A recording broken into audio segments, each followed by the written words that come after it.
वासुदेवाय देवकीनंदनाय च नंदगोपकुमाराय गोविंदाय नमो नमः। हे कृष्णा करुणा सिंधो दीनबंधु जगतपते गोपेश गोपिका कांता राधा कांता नमस्तुते। तप्त कंचन गौरंगी राधे वृंदावनीश्वरी वृषभानुसुते देवी प्रणमामि हरिप्रिये। जय श्री कृष्ण चैतन्य प्रभु नित्यानंद श्री अद्वैत गदाधर शिवासादि गौर भक्त वृंदा। हरे कृष्णा कृष्णा कृष्णा हरे हरे हरे राम राम राम हरे हरे। हरे कृष्णा। श्री श्री राधा गोविंद धाम इस्कॉन अहमदाबाद में प्रातः राधा अष्टमी के उपलक्ष्य में 4 दिवसीय करुणामयी करुणा भरिते श्रीमती राधिका देवी के प्रकट्य के उपलक्ष्य में उनके तत्व राधा तत्व राधा भाव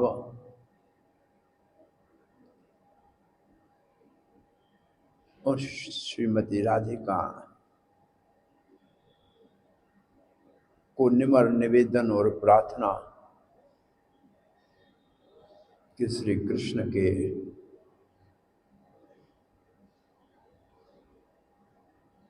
प्रेममयी सेवा में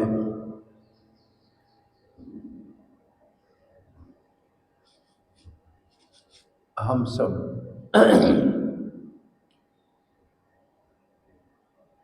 उन्हीं के प्रतिनिधि श्री कृष्ण कृपा मूर्ति अभय चरणार भक्ति वेदांत स्वामी श्री प्रभुपाद जी के मार्ग दर्शन जो उन्होंने प्रशस्त किया है हमारे लिए, उसके ऊपर संगठित होके एक दूसरे का सहयोग करते हुए श्रद्धा से सेवा के भाव में सदा के लिए संलग्न रहें, ऐसी प्रार्थना राधा रानी के चरणों में करने का जो विधान है, जो प्रणाली है, उसका भी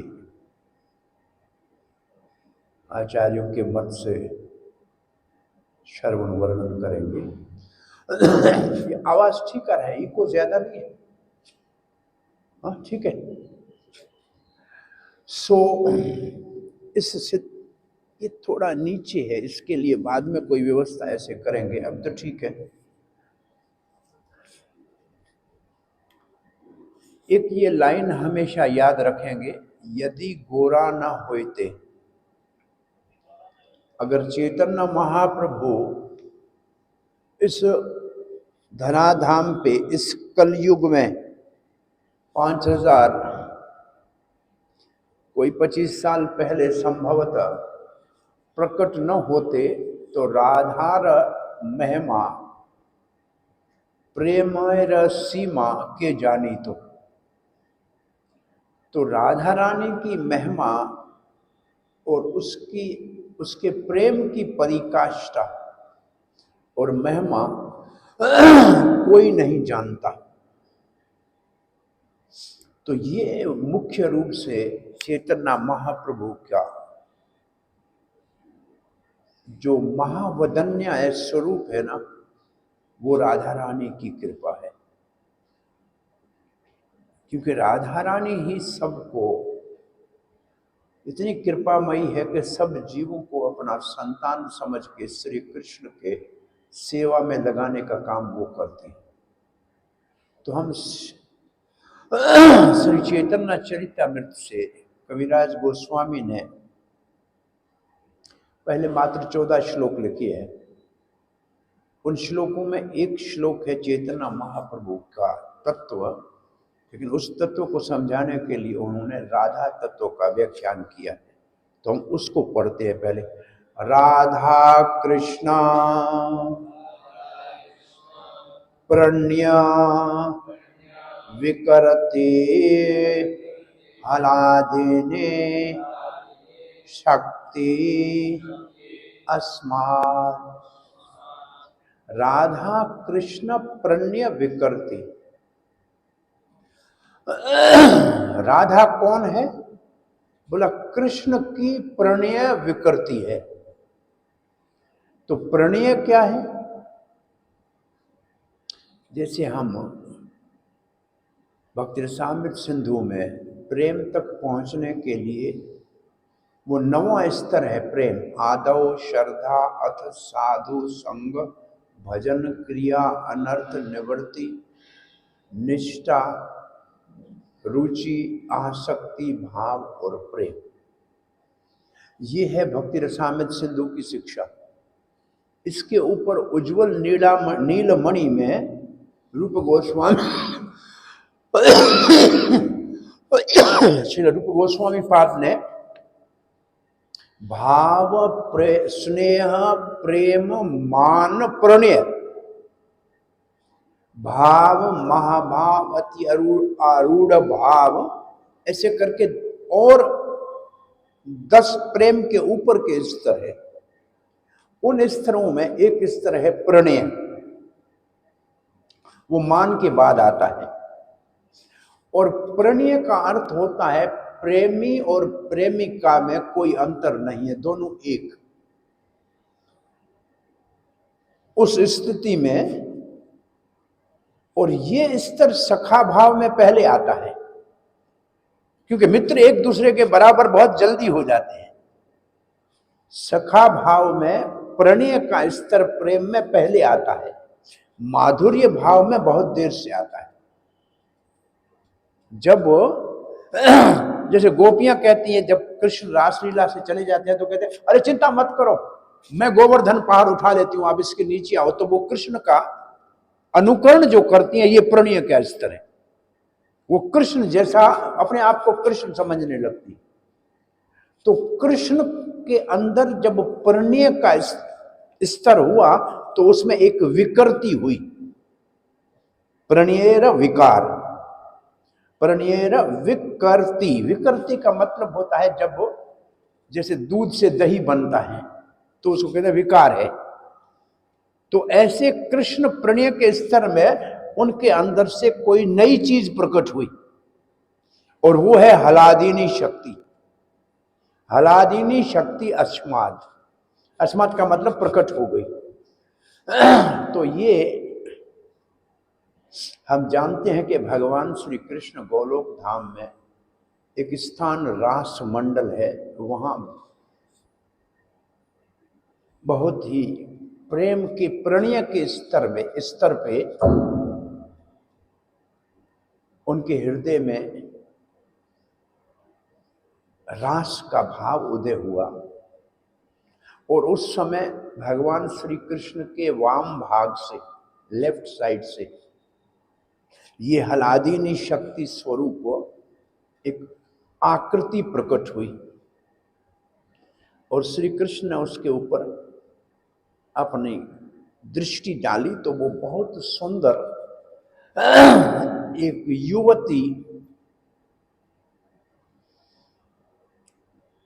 वहां से दौड़ी। दौड़ने को संस्कृत में धावते कहते हैं। और एक पुष्प बहुत सुंदर था, उसको उठाया और श्री कृष्ण के चरणों में अर्पित किया। और ऐसे भागवत में राधा के नाम को लिखा है आराधिता। कृष्ण की आराधना करने वालों में सबसे अग्रगण्य श्रेष्ठ आराधिता। तो ये पुष्प भगवान के चरणों में अर्पण करने को कहते हैं आराधना। तो प्रकट हुई रासमंडल में और फिर दौड़ी, तो रासमंडल से रा ले लिया, दौड़ने से धा ले लिया और राधा हो गई। तो उन्होंने काम क्या किया? भगवान की आराधना की। तो ये राधा का प्रकट्य है। रास मंडल में, गोलोक धाम में कृष्ण 1 से 2 हो गए। एक आत्मा, एक आत्मा अपि भुवि पर देह भेदम गतौ तौ। एक आत्मा, कृष्ण और राधा एक आत्मा है। इसलिए श्रील प्रभुपाद जी कहा करते थे, Radha Krishna is god. Are god नहीं कहते थे, राधा कृष्ण भगवान है। इसका मतलब राधा रानी माता भगवान है, भगवान का माता का रूप है और कृष्ण पिता का रूप है। तो जीव के लिए दोनों माता पिता है। तो राधा रानी माता का रूप है। राधा है जगतेर माता, आके श्लोक आएगा। राधा जगत की माता है। ये माता भगवान का विचार सिद्धांत मुख्य रूप से सनातन प्रणाली में गौड़ीय वैष्णव के पास माता भगवान का बहुत प्रबल सिद्धांत है। इसलिए हरे कृष्णा मंत्र में हरे माता, प्रभुपाद क्या पहले हरे कृष्णा मंत्र के ऊपर जो पहला रिकॉर्ड बनाया क्या, calling genuine call of a child for the mother, mother हरा। माता राधा को एक अबोझ बालक जैसे प्रार्थना करता है, ऐसे राधा हमारी माता है।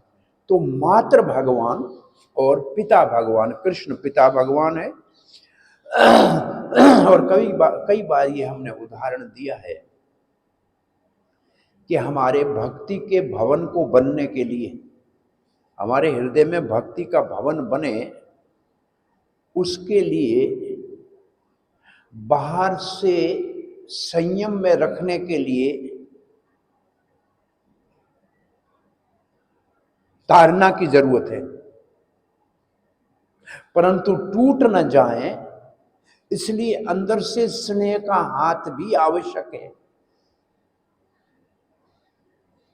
जैसे कुम्हार मिट्टी का मटका बनाता है तो बाहर से मारता हुआ दिखाई देता है, लेकिन मिट्टी मारने से टूटती क्यों नहीं है? क्योंकि अंदर से एक और कोमल हाथ उसको नीचे से पकड़ा हुआ है, ऊपर से मार रहा है, तो उसका आकार बन जाता है मिट्टी का। तो ऐसे हमारी भक्ति के भवन को बनने के लिए अंदर से करुणामयी राधा माता के भाव में हमारी रक्षा करती है और बाहर से पिता के भाव से भगवान श्री कृष्ण हमको संयम में रखते हैं। उसको कहते हैं संयम के कोड़े लगे। श्री कृष्ण जब रथ को, अर्जुन का रथ चला रहे हैं, तो तोत्रे वही त्रैक पाणई, उल्टे हाथ में लगाम है, सीधे हाथ में चाबुक है। ये चाबुक जो है वो संयम में रखने के लिए है। तो ये जो संयम में रखने का काम है ये श्री कृष्ण का है। इसलिए जो गुरुजी होते हैं, गुरुदेव होते हैं, वो राधा रानी के प्रतिनिधि होते हैं। और जो उनके अंदर स्नेह है, वात्सल्य का भाव है, शिष्य के प्रति तात कह के जब संबोधन करते हैं तो वो राधा रानी की कृपा है। और जब वो संयम के लिए कठोर नेम बनाते हैं तब वो कृष्ण के सीधे हाथ से दूसरा एक प्रकट्य है बलराम जी का, उनका कार्य है। कृष्ण को इसके करने की जरूरत नहीं है, इसलिए वो इस काम के लिए नहीं आते हैं। परंतु इस बार 5251 साल पहले जब पृथ्वी की प्रार्थना ब्रह्मा शंकर आदि ने देवताओं को साथ लेकर क्षीर सागर पे धरती के भार हरने की थी, तो भगवान विष्णु को तो अवतार लेना ही था। अकस्मात बाय चांस कोइंसिडेंस ऐसा हुआ कि इस बार 5251 साल पहले जब विष्णु के अवतार के लिए प्रार्थना की गई, उस वक्त श्री कृष्ण स्वयं भगवान गोलोक में जो विराजते हैं उनका भी नेम से ब्रह्मा के एक दिन में अवतार लेने का टाइम हो गया था। ब्रह्मा जी के एक दिन में, एक दिन को, ब्रह्मा जी के एक दिन को कल्प कहते हैं और एक कल्प में 14 मनवंतर होते हैं और एक मनवंतर में 71 बार 4 युग बदलते हैं। तो 7वां मनवंतर जब ब्रह्मा जी के दिन का चल रहा है, ब्रह्मा जी की उम्र 50 साल पूरी हो गई है, पहला प्रारब्ध पूरा हो गया, दूसरे प्रारब्ध का पहले साल का पहला दिन है। ये 51 साल ब्रह्मा की उम्र के पहले साल का पहला दिन अब चल रहा है। इस दिन की 28वीं चतुर्युगी का कलयुग अब चल रहा है। जब द्वापुर का अंतिम चरण था तब भगवान श्री कृष्ण आए थे। तो जब स्वयं भगवान श्री कृष्ण ने कहा कि हमको गोलोक वृंदावन में नंद नंदन यशोदा नंदन के रूप में राग अनुगा भक्ति सिखाने के लिए, क्यों श्री कृष्ण आते हैं? राग अनुगा प्रेम भक्ति सिखाने के लिए। स्वयं भगवान कृष्ण के अवतार का एक ही उद्देश्य है, राग अनुगा प्रेम भक्ति सिखाना। और राग अनुगा प्रेम भक्ति के अभ्यास के लिए राग आत्मिक भक्त चाहिए और राग आत्मिक भक्त भगवान गोलोक से साथ लाते हैं। जो भगवान के गोलोक में भगवान के निज प्रेमी सेवक हैं उनको राग आत्मिक भक्त कहते हैं। वो 4 प्रकार के होते हैं। सेवक दास्य भाव में, रक्तक, पत्रक, चित्रक, ऐसे और असंख्य होंगे वो दास भाव के भक्त साथ लाते हैं। सखा भाव के भक्त श्रीधामा, सुधामा, स्तोक कृष्ण, मधु मंगल, मंडली भद्र, ये सखा भक्त साथ लाते हैं। वात्सल्य भाव के यशोदा, नंद बाबा, उपनंद और बड़ी उम्र के गोप गोपियां साथ लाते हैं। माधुर्य प्रेम के ललिता, विशाखा, रूप मंजरी, रति मंजरी, नयन मंजरी, ये सब भक्त साथ में लाते हैं। ये लाएंगे तब राग अनुगा भक्ति सिखाएंगे, क्योंकि ये सब रागात्मिक भक्त है। तो जब भगवान ने आने का ऐसे वहां से निर्णय किया, राधा रानी को बोला, राधिका अब तो धरती के ऊपर हमें प्रेम की पाठशाला खोलने के लिए जाना है, गोलोक में, वृंदावन में। तो राधा रानी ने कहा मैं जहाँ गोवर्धन नहीं होगा, जहाँ जमुना नहीं होगी, वहाँ हमारे को विहार आनंद और आपको प्रेम पूर्वक सेवा करने का सौभाग्य मिलेगा ही नहीं। तो भगवान ने कहा धरती के ऊपर कालिंद पर्वत से कालिंदी के नाम से सूर्य की पुत्री के रूप में जमुना जी को भेज दिया, और गोवर्धन श्यामल द्वीप में द्रोण पर्वत के पुत्र के रूप में धरती में चला गया है। तो गोवर्धन द्रोण पर्वत के पुत्र बन के श्यामल द्वीप में आए, वहां से पुलस्त ऋषि उसको लेकर बनारस जाते हुए जहां आज गोवर्धन है, यहां ब्रज में रखा और यहां से उठा ही नहीं। तो ऐसे गोवर्धन भी धरती पे आ गया और जमुना जी भी आ गए। तो फिर राधिका का भी प्रकट्य हुआ। तो ये जो पूरा शब्द इस श्लोक में है वो राधा कृष्ण के 5000 जो भी 251 साल पहले प्रकट्य का शब्द है पूरा पूरा, कि ये दोनों पहले प्रकट हुए। और फिर चैतन्याख्यम, जिसको चैतन्य कहते हैं, प्रकटम अधुना, अभी वो जो दो पहले प्रकट हुए थे ना, वो अब चैतन्य महाप्रभु के रूप में एक हो गए। वो दो जो थे पहले एक से दो हुए प्रणीय विकार से, और फिर धरती के ऊपर राधा कृष्ण बनकर आए, और फिर अब वो दोनों एक हो गए। और अभी अधुना तद दिव्यम चैक्यम आप्तम, वो दो एक हो गए, जिसको चैतन्य महाप्रभु कहते हैं ना, वो दो मिलकर एक हो गए।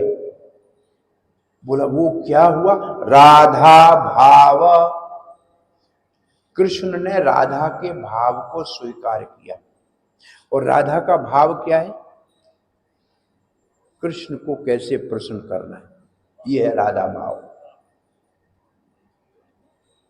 प्रभुपाद जी बैठे थे इंग्लैंड में, नहीं अमेरिका में, कमरे में।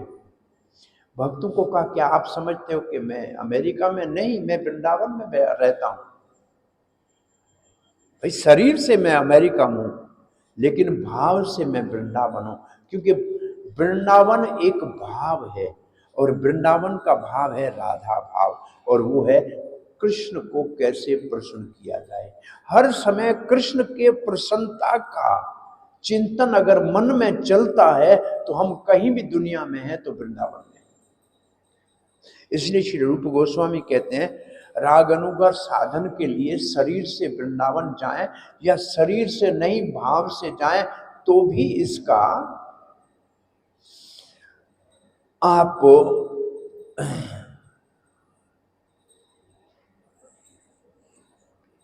क्योंकि साधन भक्ति है तो इसका आप साधन कर सकते हैं। राग अनु का साधन कहीं रह के भी कर सकते हैं। अच्छा, हम कृष्ण भावना अमृत में क्या राग अनु का साधन करते हैं क्या? आपका क्या उत्तर है? क्या हम राग अनु का साधन करते हैं? नहीं। रोज तुलसी पूजा करते हैं 2 बार दिन में।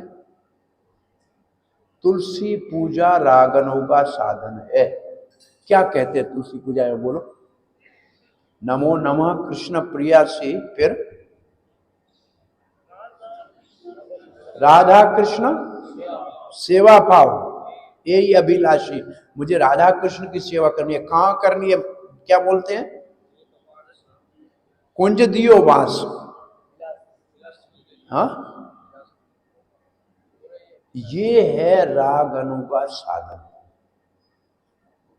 सटीक रागनों का साधन रोज हम करते हैं, परंतु हम उस स्तर पे नहीं है, इसलिए हमें पता नहीं। करते हम रोज हैं। जैसे छोटे बच्चे को सोने का कान में बाली डाल दो तो उसको पता नहीं है सोना क्या होता है। छोटे बच्चों को कभी कभी 2 रुपये का नोट दे के 500 का नोट वापस लेते हैं, होगा ये देखो इससे बड़ा ले लो। बच्चे को पता नहीं है 500 और 200 में क्या अंतर है। तो ऐसे हमारे को प्रभुपाद जी ने तो ये रागनों का साधन रोज दे दिया है, लेकिन हम अब बच्चे की तरह उसको 2 रुपये का मान रहे हैं, जबकि वो 500 रुपये का है, क्योंकि हम उसको समझ नहीं पाए। इसी को रागनों का साधन कहते हैं। अनुगत, उसमें शब्द अनुगत है कि नहीं? तो रागनों का साधन में भक्त रागात्मिक भक्त के अनुगत होता है, उसके चरण चिन्हों पे चलना है। अनुगत तो रोज कहते हैं कि नहीं कहते? कर हम रहे हैं, लेकिन हम जानते नहीं है कि हम क्या कर रहे हैं। अच्छा, आप सीधा मंदिर में दर्शन करने आते हैं तो आपकी नजर कहां जाती है? आप ऐसे सामान्य नजर कहां जाती है? सीधी मुंह के ऊपर, मुख के ऊपर। जबकि सिद्धांत में देखना चरणों से चाहिए। चरणों से देखना साधन भक्ति है, सीधा मुख देखना रागनों का भक्ति है। और हम सब रोज करते हैं, लेकिन हमें पता नहीं है। क्यों पता नहीं है? क्योंकि अभी तक हम अनर्थ निवृत्ति के स्तर पे स्ट्रगल कर रहे हैं। जब तक निष्ठा तक कोई नहीं पहुंचता, तब तक रागनों का साधन उसका स्पष्ट और सटीक नहीं हो सकता है। वो अगर निष्ठा से पहले साधन करेगा तो सहजिया दिखेगा।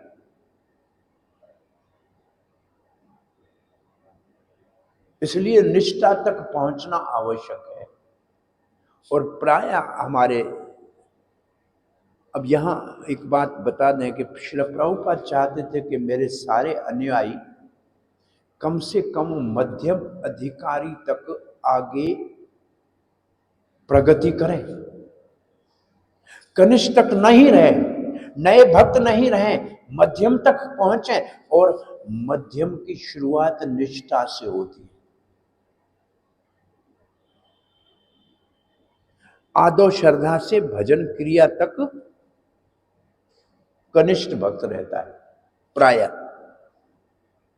नव शिक्षित भक्त जो है वो आदो श्रद्धा से भजन क्रिया तक, जो ये स्तर है ना, ये नव शिक्ष भक्त के है। अनर्थ निवृत्ति से आसक्ति तक ये मध्यम अधिकारी का स्तर है। इसका अर्थ ये है कि वास्तव में रागनों का साधन मध्यम के स्तर पे होता है। कनिष्ठ के स्तर पे हम हैं, इसलिए उसको समझ नहीं पा रहे, और ये मध्यम के स्तर से होता है। और जब निष्ठा के रागनों का साधन की अधिकारी कौन है? भक्ति सामर सिंधु में आपने भक्ति रस शास्त्री किया है ना, तो बताइए रागनों का साधन का अधिकारी कौन है? 2 बातें लिखी है श्री रूप गोस्वामी। पहली बात, जो निष्ठा तक पहुंच गया है, और दूसरी लौलुप्य, हृदय में लोभ है, लौलुप्य है कि मुझे कैसे भी अब ऐसे भगवान से प्रेम करना है, श्री कृष्ण से, जैसे श्रीधामा कर रहा है, जैसे यशोदा मैया कर रही है, जैसे ललिता सखी कर रही है, या जैसे पत्रक कर रहा है, चित्रक कर रहा है।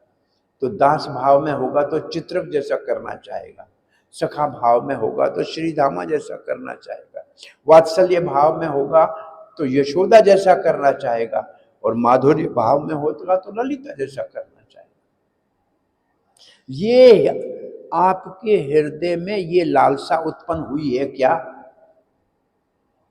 ऐसे मन में भाव आया है कि ऐसे, ये कब आता है? जब हम भागवत को निरंतर श्रवण करने का अभ्यास करते हैं। क्योंकि भागवत सुनने से निष्ठा तक पहुंचना सबसे आसान है।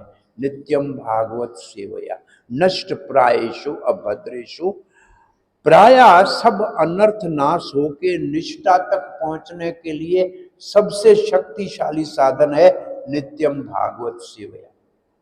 रोज भागवत का श्रवण करना, शरीर से बैठ के न करें, ऑनलाइन करना, गाड़ी चलाते हुए करना, कैसे भी करना चाहिए। ये हमारे को अनर्थ निवृत्ति को पार करने में सबसे सर्वशक्तिशाली साधन है।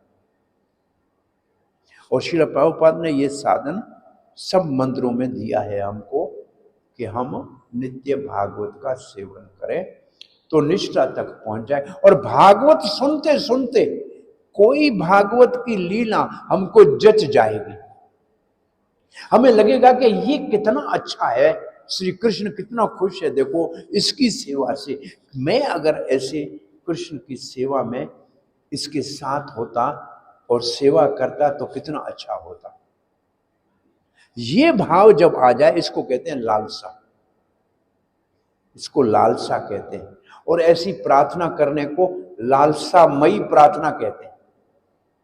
और एक भजन हम गाते हैं नरोत्तम दास ठाकुर का, लालसामयी, बहुत सारी प्रार्थनाएं नरोत्तम दास ठाकुर ने लिखी है, उसका नाम ही होता है लालसामयी प्रार्थना।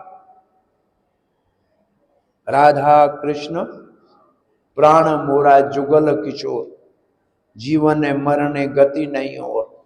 अब लालसा क्या है, कब मैं उनको तांबूल दूंगा, कब उनको चमर झुलाऊंगा, ये जब भाव आता है तो उसको समझना चाहिए कि वो लालसा उत्पन्न हुई है।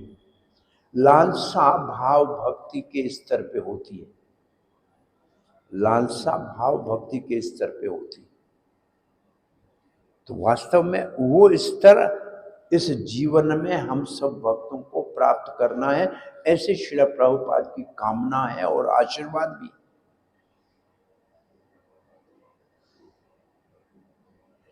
तो यहां लिखा है वो जो दो पहले राधा कृष्ण थे वो अब चैतन्य महाप्रभु के रूप में एक हो गए हैं। और राधा भाव, हम बात कर रहे थे राधा भाव के ऊपर, कृष्ण को प्रसन्न करने के लिए कुछ भी करने को तैयार है, कुछ भी करने को तैयार। अपने शरीर की शुद्ध बुद्ध याद नहीं रहेगी कृष्ण की सेवा में। रागात्मिक कारण अर्थ ये है कि वो कृष्ण प्रेम के समुद्र में सदा ही निमग्न रहते हैं, कभी बाहर ही नहीं निकलते। उसको रसिक भक्त कहते हैं, उसको रसिक भक्त कहते हैं। और रसिक शिरोमणि राधा रानी। तो रसिक वो है सदा रस के सरोवर में डूबे रहे।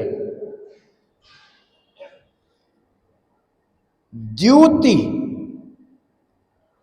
द्युति कहते हैं रंग को। केवल राधा रानी का रूप नहीं लिया, राधा रानी का रंग भी ले लिया चैतन्य महाप्रभु। द्युति का मतलब उनका रंग। कृष्ण सांवला है, लेकिन वही कृष्ण जब चैतन्य महाप्रभु के रूप में आया तो राधा रानी का कांति द्युति को साथ लाया। द्युति, राधा भाव द्युति। लस्टर प्रभुपाद ने लिखा है राधा द्युति सुललितम, स्वललितम। वैसे ललित बहुत सुंदर को कहते हैं, सुललित अति सुंदर भाव में नवमी में नमस्कार करता हूं। नवमी का अर्थ होता है वैसे नमस्कार के साथ स्तुति करना। जब ब्रह्मा जी भगवान श्री कृष्ण को ग्वाल माल और गोप चुराने के बाद आए प्रार्थना करने, तो पहला शब्द है नौमी ईड्य ते वपु। नौमी का वहां माना लिखी है कि नमस्कार के साथ स्तुति करने को नौमी कहते हैं। ईड्य कहते हैं पूजने को। श्री कृष्ण को कहते हैं नौमीड्ये ते वपुर अभेर तड़ित अंबराया। आपके बरसात के घन बादल जैसा स्वरूप है और उसके अंदर पीली बिजली चमक रही। और पीली बिजली क्या है? राधा द्युति, राधा का रंग है। राधा का रंग तब तक गौरंगी है और बिजली जो चमकती है वो राधा के रंग की, और बादल जैसा कृष्ण का रंग है। तो यह चैतन्य महाप्रभु वो कृष्ण बादल राधा के रंग में आए हैं। और राधा का रंग दया का रंग है, कृपा का रंग है, करुणा का रंग है, और ये आशीर्वाद का रंग है जिस रंग में भगवान आते हैं। स्वरूपम कृष्ण स्वरूपम, ये है तो कृष्ण स्वरूप। अब इसका अर्थ आप सबको बता दिया है। अब इसी को श्रील प्रभुपाद ने इतना लिखा है कि स्वरूप दामोदर गोस्वामी ने ये श्लोक चैतन्य चरितमृत में जो है उनका ये श्लोक है। और स्वरूप दामोदर कौन है? ललिता सखी। और ललिता सखी स्वरूप दामोदर जब चैतन्य महाप्रभु के इस रूप को देखा कि राधा कृष्ण दोनों एक में है, तब उनके मुख से ये श्लोक निकला। अब इसको सरल भाषा में आप पढ़िए। चैतन्य चरितमृत में लिखा है, राधा कृष्ण एक आत्मा दुई देह धरी, अन्यो अन्य विलास रस आस्वादन करी। राधा कृष्ण एक आत्मा, सीधा सा अर्थ है। राधा कृष्ण एक आत्मा, दुई देह धरी, दो शरीर धारण किए। क्यों किए? अन्यो अन्य, एक दूसरे को। विलास, रास विलास, लीला का विलास। कौन सा विलास करते हैं? जो कृष्ण के चार विशेषताएं हैं, प्रेम माधुरी, रूप माधुरी, ये जो सारे ये विलास हैं, ये राधा के संग होते हैं। प्रेम और रूप ये राधा के संग होते हैं। वेणु भी राधा के संग होता है। और क्या है? लीला, लीला भी राधा के संग होती है। मुख्य रूप से इन सारे मुख्य अन्य अन्य विलास रस आस्वादन करी। इसका मतलब माधुर्य रस की परिकाष्ठा। कौन सा रस वास्तव में? इनसे पहले श्लोक है कुछ, ये हमने पढ़े है ना, इससे पहले ये 55 श्लोक है। आदि लीला के चौथे अध्याय का 55 श्लोक से हमने शुरू किया है, 55 से। तो आप इसको देखना चाहें तो यहां से हम आगे चलेंगे इस तत्व को समझते समझते। यहां से तो एक दूसरे के रसास्वादन के लिए वो दो एक बन गए हैं। प्रभुपाद जी लिखते हैं, तात्पर्य प्रभुपाद का बड़ा अद्भुत है। टू ट्रांसेंडेंटलिस्ट्स, टू ट्रांसेंडेंटलिस्ट्स, जो दो ट्रांसेंडेंटलिस्ट का मतलब क्या है? इसका मतलब दो दिव्य, दो दिव्य। कौन है दो दिव्य? Radha and Krishna is puzzle to materialist. भौतिकवादियों के लिए ये बहुत बड़ा एक पजल। क्या है अंग्रेजी में पजल को क्या कहते हैं? हिंदी में एक पहेली है, एक पहेली है। और राधा कृष्ण दो दिव्य स्वरूप राधा कृष्ण भौतिकवादियों के लिए एक पहेली है, उलझन है, पहेली है, या एक रहस्य है, समझ में नहीं आता है। और फिर प्रभुपाद लिखते हैं, The above description of Radha and Krishna from diary of Sri Swarup Damodar Goswami is condensed explanation. अब जो हमने श्लोक पढ़ा ये घनीभूत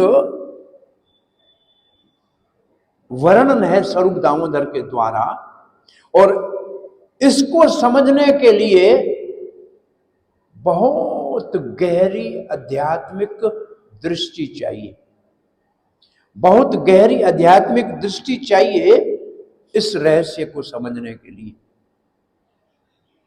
इन दोनों व्यक्तित्व को समझने के लिए बड़ी गंभीर और गहरी आध्यात्मिक दृष्टि चाहिए। अब प्रभुपाद लिखते हैं, एक दो में रसास्वादन कर रहे हैं। अंग्रेज में लिखा है, one is enjoying in two, एक दो का आनंद ले रहे हैं। इसको हम आधुनिक भाषा में बोले तो आज का कारपोरेट वर्ल्ड जो है ना, एक आदमी को नौकरी पे रखता है, 2 आदमी की तनख्वाह देता है, 4 आदमी का काम लेता है।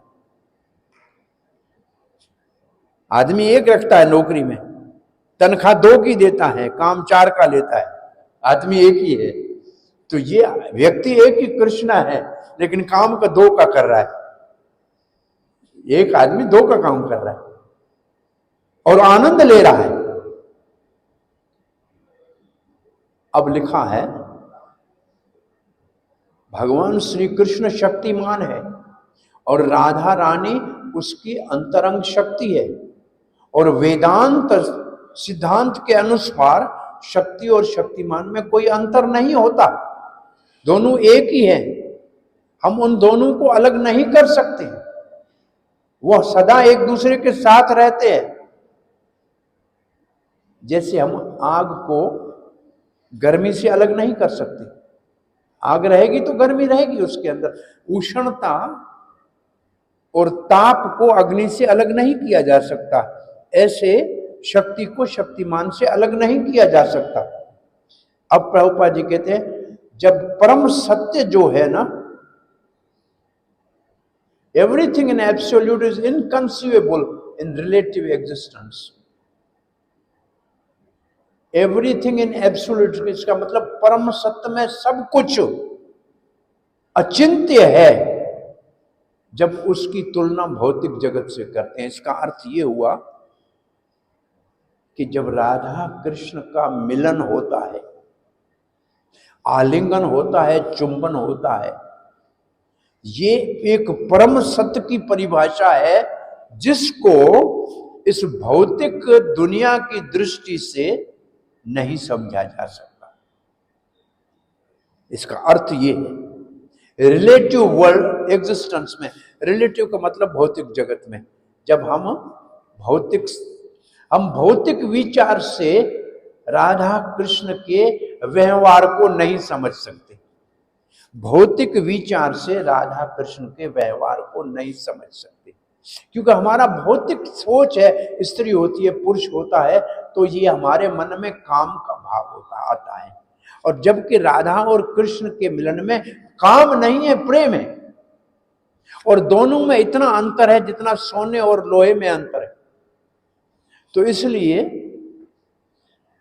ये बड़ा रहस्य है। प्रभुपाद जी लिखते हैं,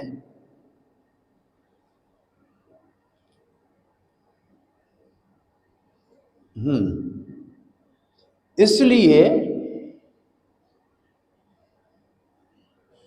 इस भौतिक जगत में हम इस सत्य की एकता को जाने, ये बहुत मुश्किल है, परंतु चैतन्य महाप्रभु ने इसको हमको सरलता से समझाने का प्रयास किया है।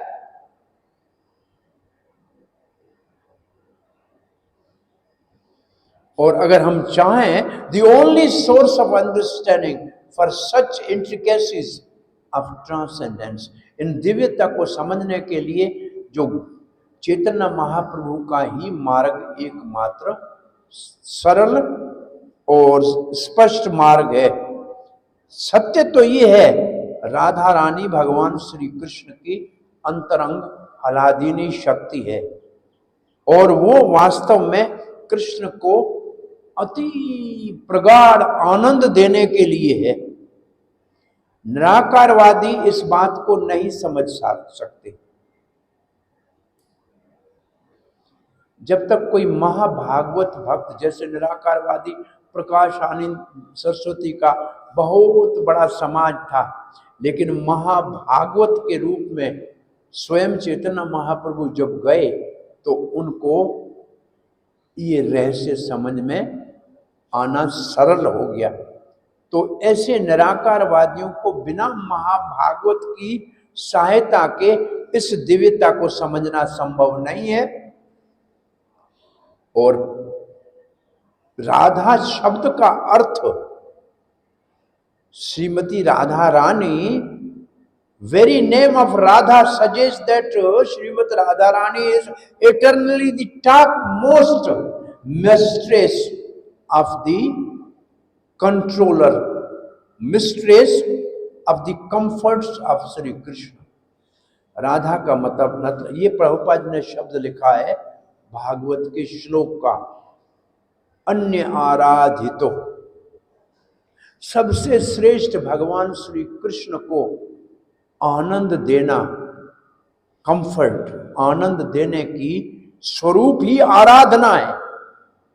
राधा ही आराधना है जो कृष्ण को अति उत्तम, सर्वश्रेष्ठ, सर्वोपरि आनंद का रस आस्वादन कराती है। ये प्रभुपाद ने भागवत के श्लोक का अनुवाद लिखा है। ऐसे वो सदा ही जीवों को भगवान श्री कृष्ण की सेवा में लगाने का मध्यस्थता करती है, मीडियम। जीवों को भगवान की सेवा में लगाने का मध्यस्थता राधा रानी करती है। ट्रांसेंडेंटल मीडिएटर, जो कहते हैं दिव्य मीडिएटर है, जीवों को भगवान की सेवा में लगाने का ये दिव्य, क्या मीडिएटर को क्या कहेंगे? मध्यस्थ है, मध्यस्थ है। प्रभुपाद जी अमेरिका में, इंग्लैंड में थे और राधा अष्टमी का ही प्रवचन करते हुए कह रहे थे, आपके पास सुंदर पुष्प है, आप श्री कृष्ण को अर्पण करना चाहते हैं, श्री कृष्ण आपको जानते भी नहीं है, आपसे लेंगे नहीं, आप राधा रानी के हाथ में दे दो, कहो श्रीमती राधिके आपके प्रिय कृष्ण को ये पुष्प आप अर्पण कर दो। और राधा रानी उस पुष्प को लेके जैसे कृष्ण को देंगी, कहेगी ये भक्त आपके लिए बहुत सुंदर पुष्प लाया है, आप इसको अपनी सेवा में स्वीकार कीजिए। जब राधा रानी रिकमेंड करेगी तभी भगवान श्री कृष्ण सेवा देंगे। और इसके ऊपर प्रभुपाद ने एक भजन लिखा है, जब राधा खुशी होए, बंगाली में लिखा है, जब राधा खुश होगी तब कृष्ण को आप सेवा कर पाओगे। जब राधा खुशी हबे, ये प्रभुपाद के भजन का पहली लाइन का श्लोक है और शब्द है। तो यहां प्रभुपाद ने ये बात लिखी है,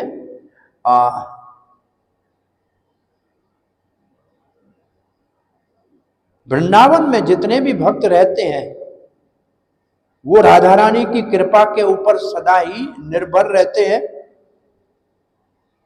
भगवान श्री कृष्ण की सेवा के लिए वो राधा राधा ही पुकारते हैं कि हमें श्री कृष्ण की सेवा में लगा दो, हमें श्री कृष्ण की सेवा में लगाओ। श्री चैतन्य महाप्रभु ठीक इसी राधा के भाव से पतित जीवों को इस कली काल के समय में सबसे उत्तम भगवान के साथ संबंध की शिक्षा देते थे।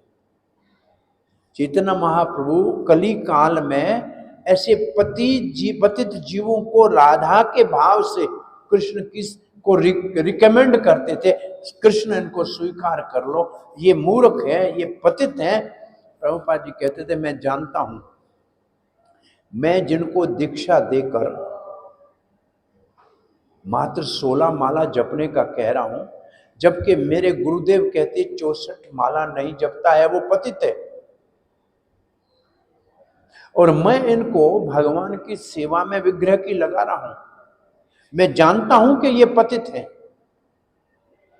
फिर कहा हम जानते हैं, मैं जानता हूं कि हम पतित हैं, परंतु चैतन्य महाप्रभु तो पतित पावन है ना, इसलिए हम ये चैतन्य महाप्रभु के बिहाफ पे कर रहे हैं, उनके आश्रय लेके कर रहे हैं, क्योंकि वो पतिता पावन है। ये प्रभुपाद ने पूरी संस्था के लिए कहा कि ये पतिता पावन है महाप्रभु, इसीलिए हम पतितों को उद्धार करने में उन्हीं की सेवा कर रहे हैं, हमें मालूम है ये पतित है। तो यहां ऐसे महाप्रभु ऐसे पतितों का उद्धार करके उसको क्या दे रहे हैं?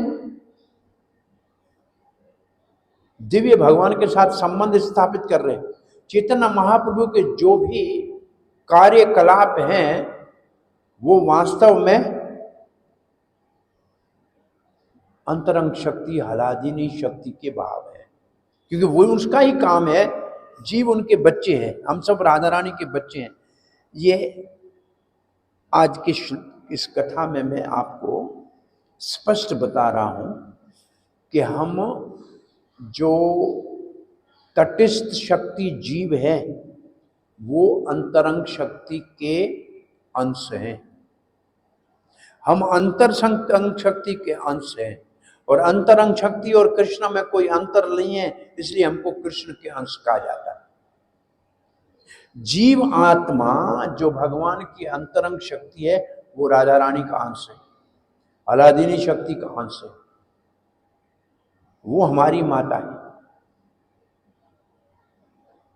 लेकिन हमको ममई अंश जीव लोग भगवत गीता में जब कहते हैं हम कृष्ण के अंश हैं, तो ये सिद्धांत है कि शक्ति और शक्तिमान में कोई अंतर नहीं है। हम अंश तो राधा रानी के हैं, लेकिन वो राधा रानी कृष्ण की शक्ति है, इसलिए कृष्ण के अंश है। इसलिए हमारी प्रार्थना राधा रानी को पहले, क्योंकि माता वो है। बच्चा रोता है, काम पड़ता है, पिता के पास नहीं जाता है, माता की गोद में सर रख के रोता है। तो ये जीवों के लिए सबसे बड़ा कार्य राधा रानी महाप्रभु के रूप में करती है। भगवान श्री कृष्ण सर्वशक्तिमान है, वो सच्चित आनंद है। आपको कभी सच्चित आनंद की मैंने परिभाषा सुनाई है? सत्य सैंदनी शक्ति है, चित्त संवित शक्ति है, और आनंद हलादिनी शक्ति है। जो ये तीन शक्तियां हैं, सत्य को संवित शक्ति कहते हैं, और सैंदनी, सत्य सैंदनी शक्ति है, चित्त संवित शक्ति है, और आनंद हलादिनी शक्ति है। समवित शक्तियां, सैंदनी शक्ति, उसका स्वामी है बलराम, उसका प्रिजाइडिंग डीटी, सैंदनी शक्ति की प्रिजाइडिंग डीटी है बलराम, और उनका काम है एग्जिस्टेंस। इसका मतलब भौतिक जगत की सृष्टि हो या आध्यात्मिक जगत हो, दोनों बलराम जी का सैंदनी शक्ति के माध्यम से विस्तार है। और आनंद, भगवान को आनंद देने वाली हलादिनी शक्ति की स्वामिनी राधा रानी, उसका स्वरूप राधा रानी है। तो बाकी बचा चित्त, उसका मतलब है ज्ञान, उसका स्वामी वासुदेव है। जो भगवान श्री कृष्ण का पहला चतुर्व्यूह है, श्री कृष्ण ही वासुदेव के रूप में चित्त शक्ति के स्वामी है, और ये भक्ति चित्त शक्ति का स्वरूप है। चित्त शक्ति का विलास है भक्ति। तो सच्चित्त का अर्थ हुआ बलराम जी, कृष्ण और राधा। ये तीनों पूर्ण रूप से सच्चित्त को, आनंद को देखना है। जब आप सच्चित आनंद कहो तो बलराम जी सत्य के प्रतिनिधि, आनंद के राधा रानी, और चित्त के भगवान श्री कृष्ण। तो ये तीनों साथ में देखो तो समझो ये सच्चित है। हमारे मंदिर में सच्चित आनंद देखना है तो सीता, राम और लक्ष्मण, ये सच्चित आनंद का पूर्ण स्वरूप है। इसको सच्चित आनंद कहते हैं। तो श्री कृष्ण पूर्ण सच्चित आनंद है।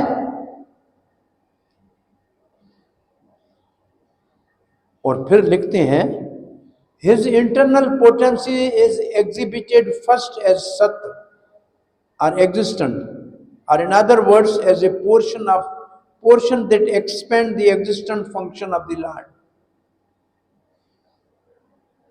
When the same potency display the full knowledge, it is called Chit or Samvit, which expand the transcendent form of the Lord. Finally, when the same potency plays the pleasure-giving medium, is known as Haladini, or the transcendental bliss energy. Thus, the Lord manifests his internal potency in three transcendental divisions. यहाँ इस तात्पर्य में प्रभुपाद जी जो सत्य है, जो सैंदनी है, वो भी अंतरंग शक्ति का विस्तार कह रहे हैं। इसका मतलब बलराम जी का विस्तार सीधे हाथ की तरफ से है, वो विष्णु तत्व है, शक्ति तत्व नहीं। वो विष्णु तत्व है, बलराम जी विष्णु तत्व है। इस तरफ से विष्णु तत्व, इस तरफ से शक्ति तत्व भगवान से निकलते हैं। राइट हैंड से विष्णु तत्व, क्योंकि बलराम जी से सारे जितने अवतार हैं विष्णु तत्व है, जो कुछ है बलराम जी का विस्तार है। और जो शक्ति तत्व है, चाहे रानियां हो द्वारका की, ये आगे आएगा, चाहे लक्ष्मियां हो वैकुंठ में, या गोपियां हो वृंदावन में, ये सब राधा रानी का विस्तार है। लेकिन इस तात्पर्य में प्रभुपाद ने सत्य को भी अंतरंग शक्ति का स्वरूप लिखा है, चित्त को भी अंतरंग शक्ति का स्वरूप लिखा है, और आनंद को भी अंतरंग शक्ति का स्वरूप लिखा है इस तात्पर्य में। फिर मैं पढ़ता हूं, आप देख लीजिए। His internal potency is exhibited first as Sat or existent, or in other words, the portion that expands the external existence function of the Lord. When the same potency displays the full knowledge, it is called Chit or Samvit, which expand the transcendent forms of the Lord. Transcendent forms, बहुत सारे रूप। Finally, when the same potency plays the pleasure-giving medium, it is known as Haladini, or the transcendent blissful potency. Thus the Lord manifests his internal potency in three transcendental divisions.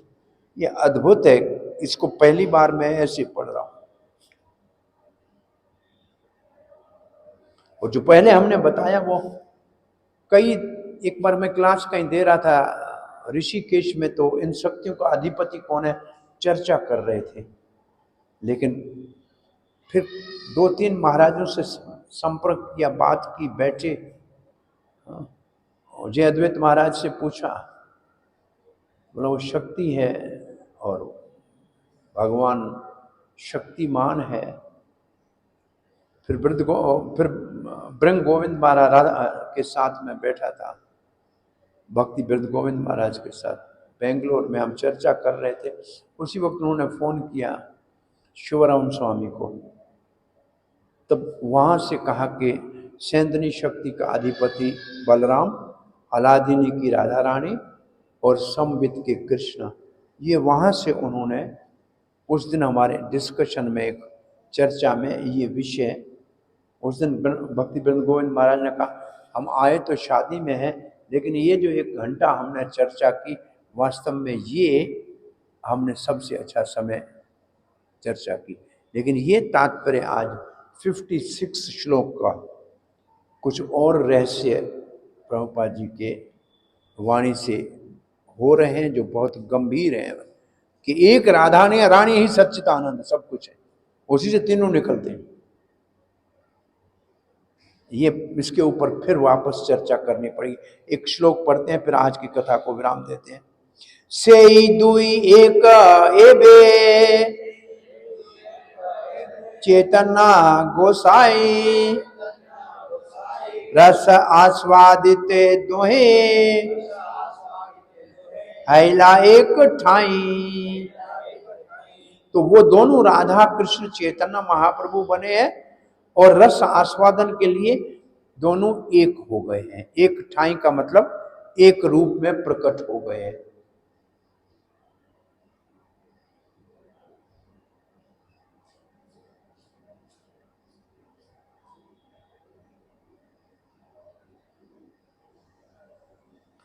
तो शाम को हम ये पढ़ेंगे श्लोक, राधिका है ना कृष्णेरा प्रणय विकारा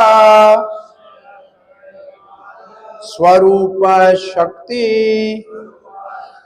हलादिनी नाम यारा।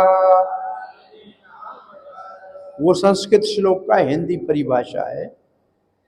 राधिका है न कृष्णेर प्रणय विकार, राधा रानी कृष्ण के प्रणय के स्तर के ऊपर 1 से 2 हुए हैं। और ये है क्या? स्वरूप शक्ति है भगवान की, और भक्ति भगवान की स्वरूप शक्ति की का विलास है। इसका मतलब है भक्ति राधा रानी के अंतर्गत आती। हलादिनी नाम यहाँ, इसका नाम हलादिनी है। तो मेरे ख्याल में आज का समय यहाँ कथा को विराम देते हैं। रात को 60 श्लोक से आगे पढ़ेंगे। और किसी का कोई प्रश्न जिज्ञासा है?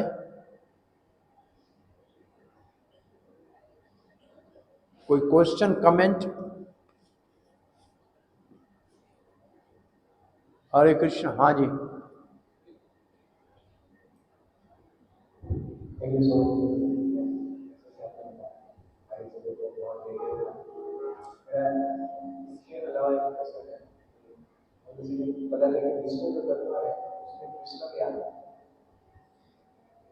सारे विष्णु तत्व कृष्ण से आते हैं। सारे विष्णु तत्व बलराम के माध्यम से कृष्ण से आते हैं। कोई भी विष्णु तत्व है वो बलराम का विस्तार है और बलराम कृष्ण का विस्तार है। इसमें से 3 विष्णु हैं वो सृष्टि के लिए हैं, कारुणदक्षाई, गर्भोदक्षाई एंड क्षीरोदक्षाई। ये पहला वाला संकर्षण से है, कारुणदक्षाई। दूसरा वाला गर्भोदक्षाई प्रद्युम्ना से है, और तीसरा क्षीरोदक्षाई अनिरुद्ध से। ये इन तीनों का विस्तार है, संकर्षण, प्रद्युम्ना और अनिरुद्ध। प्रद्युम्ना और अनिरुद्ध हो सकता है मैं उल्टा बोलता हूं, मैं समझता हूं उल्टा नहीं है, फिर भी इसको देखना है। तो ये 3 विष्णु सृष्टि के लिए जो है वो संकर्षण, प्रद्युम्ना और अनिरुद्ध का विस्तार है। और जो वैकुंठ में नारायण रहते हैं वो वसुदेव का विस्तार है। तो ये चतुर्व्यूह हो गया। फिर एक नहीं अनेक हैं। और ये चारों बलराम जी का पहला विस्तार है, और बलराम जी श्री कृष्ण का पहला विस्तार है।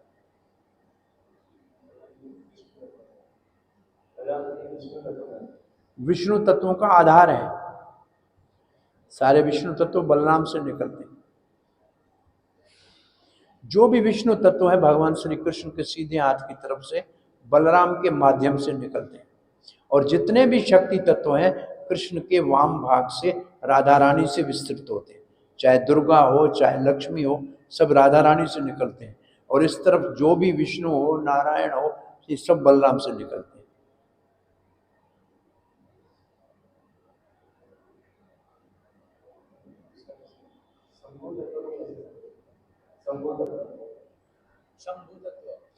शंभु तत्व जो विष्णु सृष्टि करता है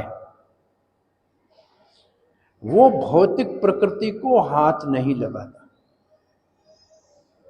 इसलिए जो दृष्टि है विष्णु की वो विकृत होकर शंभु का रूप धारण करती है, जो प्रकृति को हाथ लगाता है और प्रकृति से सृष्टि करवाता है।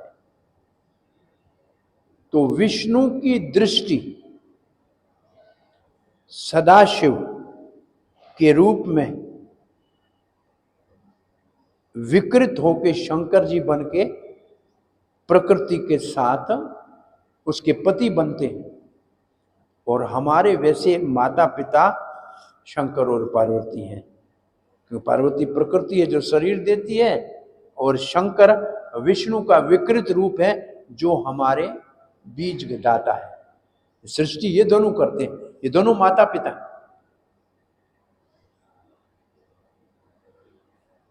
और इसी का श्लोक ब्रह्म संहिता का है, यदा दध क्षीर दधि, जैसे दूध से दही बन जाता है, ऐसे विष्णु से विकृत होकर शंकर बन जाता है। वो भी विकार है, जैसे कृष्ण राधा रानी कृष्ण का विकार है, ऐसे विष्णु का विकार शंभु है। विष्णु का विकार शंभु है सृष्टि के लिए, क्योंकि प्रकृति को हाथ विष्णु नहीं लगाता है, केवल दृष्टि डालता है। वो दृष्टि ही सृष्टि के लिए शंभु बन जाती है। हरे कृष्ण। और कोई क्वेश्चन, प्रश्न? बोलिए। हाँ जी बोलिए।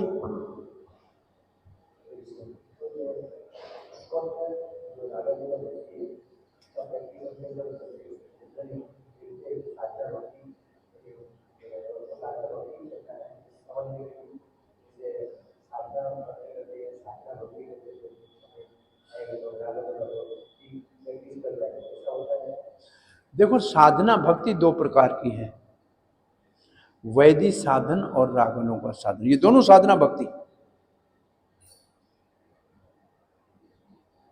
दो प्रकार की भक्ति होती है। शुद्ध भक्ति दो प्रकार की होती है, साधना और सिद्ध। साधना भक्ति दो प्रकार की होती है, वैदिक साधन, रागनों का साधन। और सिद्ध दो प्रकार की होती है, भाव और प्रेम। तो प्राय भक्त लोग वैदिक साधन भक्ति निष्ठा तक करते हैं, फिर वो रागनों का साधन में परिवर्तित होते हैं। श्री उपदेश अमृत में पहले जो 7 श्लोक हैं, 1 से लेके 7, वो वैदिक साधन भक्ति के हैं। 8वां श्लोक रागना का साधन का है। 8वें श्लोक में जो लिखा है, ब्रजे तिष्ठम तम जन अनुरागी अनुगामी, ब्रज वृंदावन में रहे, वहां के भगवान के नित्य पार्षदों का अनुगामी बने, ये सारे उपदेश का सार है। 8वां श्लोक पढ़ेंगे, वो रागनों का साधन भक्ति है। पहला 7 और 7 वैदिक साधन भक्ति, और 8, 9 और 10 नहीं, 9, 10 और 11 भाव भक्ति और प्रेम भक्ति है। तो ये सारा 11 श्लोकों में सारा सब कुछ है, साधन से लेकर और प्रेम भक्ति कर 11 श्लोकों के कैप्सूल में दिया हुआ है। तो रागनों का साधन 8वां है श्लोक है। तो ये भी साधन भक्ति है, लेकिन करनी तब चाहिए जब वैदी में निष्ठा तक पहुंचे। वैदी वाला रागनों का भी कर सकता है, नहीं तो वैदी साधन भक्ति से सीधा वैदी भाव में जा सकता है और वैदी प्रेम प्राप्त करके वैकुंठ में जा सकता है। जैसे नारद वैदी भक्ति का आचार्य। रागनों का सिर्फ और सिर्फ ओनली एक्सक्लूसिवली एकमात्र वृंदावन के अंदर होती है प्रैक्टिस, और कहीं नहीं होती। न मथुरा में होती है, न द्वारका में। द्वारका वाले भक्त भी रागनों का भक्त नहीं कहलाए, मथुरा वाले भी रागनों का नहीं, मात्र वृंदावन वाले रागनों का।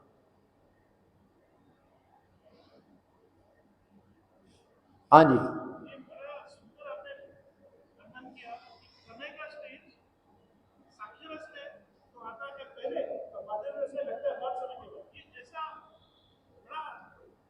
वो मित्रता में देखो एक दूसरे के बराबर बड़ी जल्दी हो जाते हैं, लेकिन प्रेम में बहुत ऊपर, माधुर्य में बहुत देर से आता है।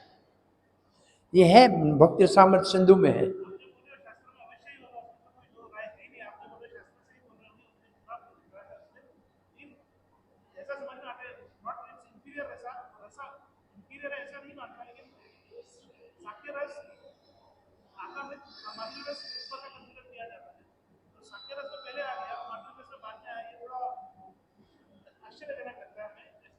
है, लेकिन है ऐसे ऐसे है।